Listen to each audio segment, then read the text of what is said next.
One of the things I often forget about until the last minute is access for the truss rod. Pointless having it if you can't get to it. So I need to mark out where I'm going to drill to get into this truss rod slot. So basically, we find a way to get it out first. Nice snug fit is good. Pain in the ass. Right, so we are precisely 10mm. Love it.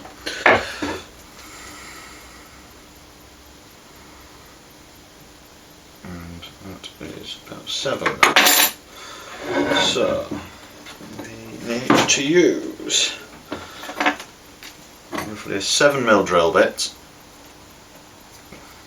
Masking tape on my finger. Right, where were we? Okay. So the slot is 10mm deep for the adjustment nut, which itself is about 7mm across. So for a nice tight fitting hole, a 7mm drill bit will do. We could go up to 8 to just allow for a bit of wiggle room, because obviously the angle is always a bit of a bugger.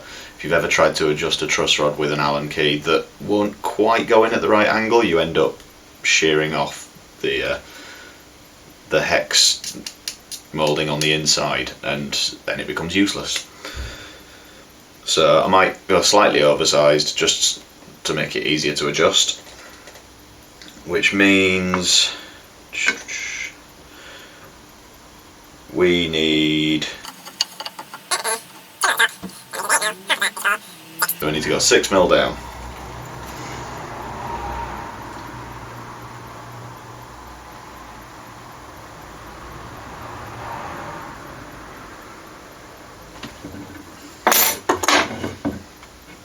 Which would have probably been a lot easier to do when I had the sides on the neck.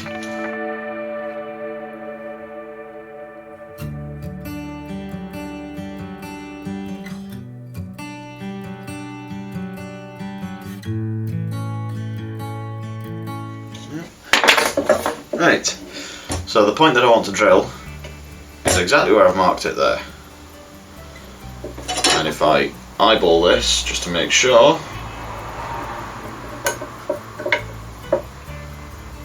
at that height, that's pretty much perfect.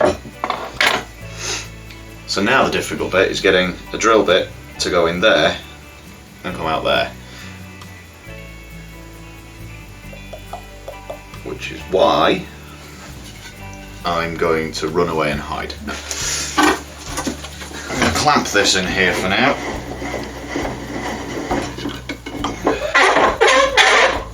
So all I have to do is drill straight down. But first, I want to find the right drill bit.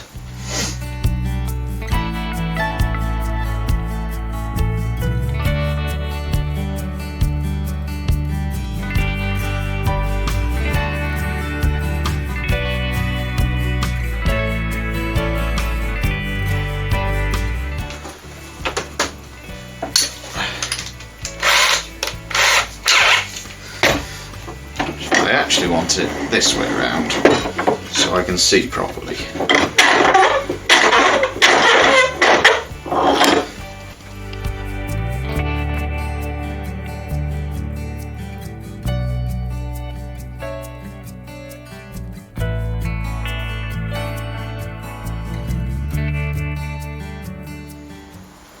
Obviously there's a little bit of cleaning up to do. Run right along the veneers, which obviously they're quite fragile, so there's a little bit that's torn out, but I will sculpt the access slot later.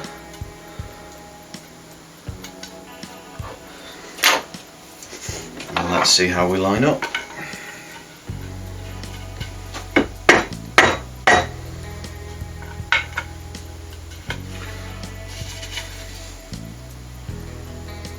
Perfect.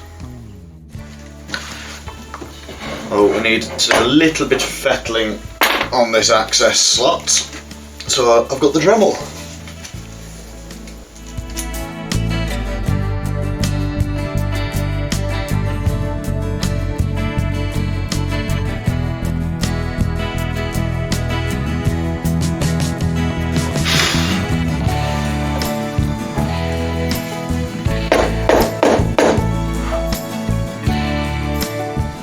The headstock's still a little bit too thick. I need to get that down to 14-15 millimeters thick. Obviously I have a bit of extra bulk here for a volute, which I will carve separately later. So I'm only going to take my depth to here-ish.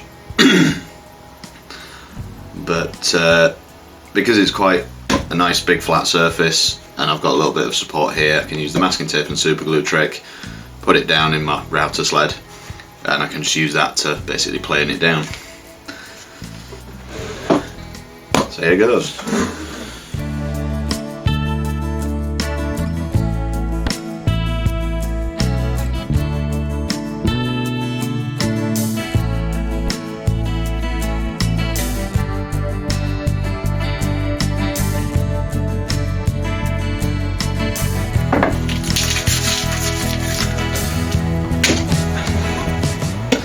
Usually I would put a veneer on the front and back of the headstock, which means I'd take it down to about 12 millimeters and then bring the thickness back up.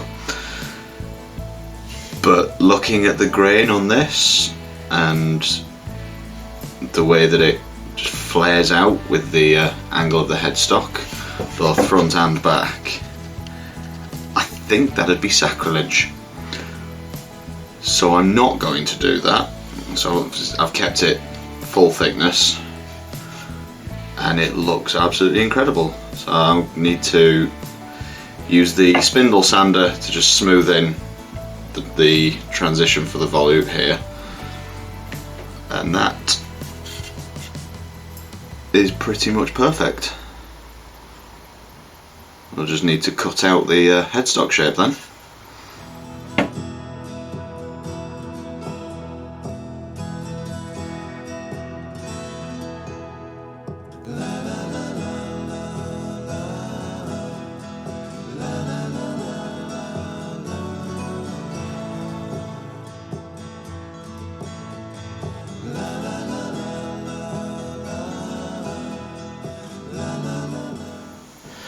I've cut out and sanded most of the headstock to shape.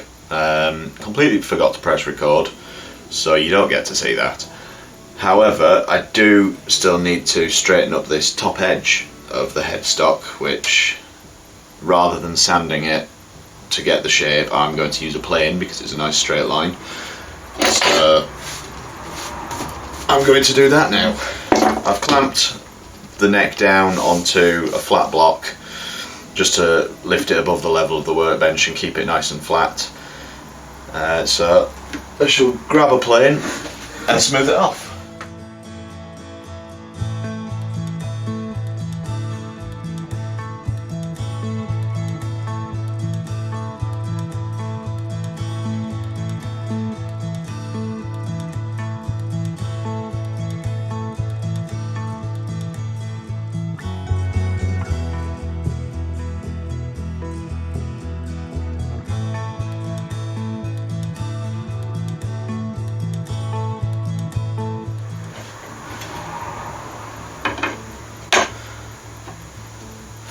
Essentially, we've got the neck mostly ready now.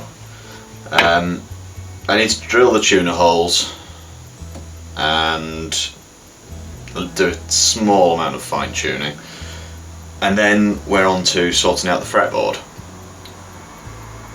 That's a fairly long process in itself because I tend to get carried away with inlays and faffy little bits. So that's probably going to be the next big job, but I'm going to sit and admire this for a little bit first.